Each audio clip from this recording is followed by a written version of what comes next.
Hi, I'm Shannon Gillies, candidate for City Council in Ward 2. Many of you have concerns about the development planned along our waterfront area, and I do as well. So I'd like to talk to you about what's going on without exaggerating the facts, and let you know what our realistic options are in terms of what council can do and what you as a resident can do. You're probably familiar with the Riviera Motel, a building I'm sure you would agree has seen better days. There is a plan for this site, which includes a 22-story condo, a 7-story condo, and a 7-story hotel. At the last Waterfront Access and Protection Advisory Committee, we were told by city staff that this plan had been approved and there would be no further opportunity for council to revisit the issue. So what, if anything, can you and I still do? Once the developer files an application for site plan approval later this fall, a neighborhood meeting and public review process will be scheduled.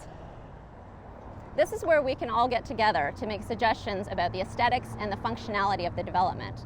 How will the public gain access to the lake? What will the outside of the building look like?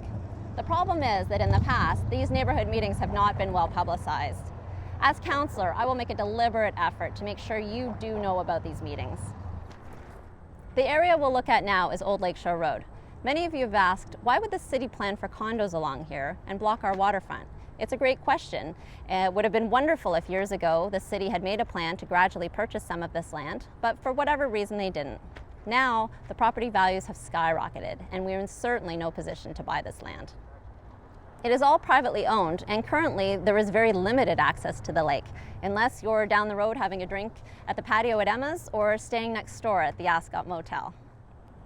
The City of Burlington, under provincial Places to Grow legislation, is required to accommodate its share of projected growth. The city needed to identify areas where developers could intensify neighborhoods, and this was one area. I understand that not everyone likes this idea, but if we don't build here, we need to build somewhere. And how do we do that without encroaching on our beautiful green spaces in the north end of the city? If we don't want the condo height on our lakefront, then we'll need to put it somewhere else in our downtown core. This is why I supported the proposed apartment development at the corner of Brock and Elgin. If we fight every single development that is presented to us, we will never meet our responsibility to accommodate growth. So we need to be strategic about it. And that's what I plan to do as councillor, and ensure that each new development is the best development for our neighborhoods.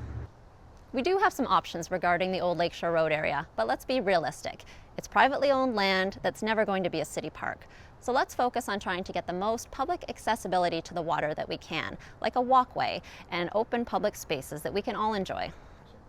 There will still be plenty of opportunity for public consultation as applications are submitted to the city. We can look at making changes to our official plan when it next comes under review, especially in terms of maximum condo heights.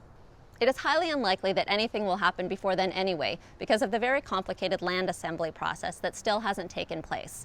No one is going to start digging in the middle of the night without you knowing about it. I firmly believe that more people working and living downtown is a good thing.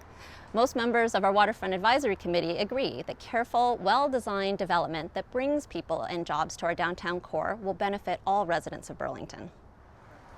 It will bring more people to the area, which is fantastic news for local businesses. It will also bring new jobs and more opportunity for residents to work closer to where they live, which is better for the environment and for our quality of life. Of course, we need to be very careful about how we go about it, and we all need to be involved in the process. I'd love to hear what you think. You can contact me through my website, www.shannongillies.ca.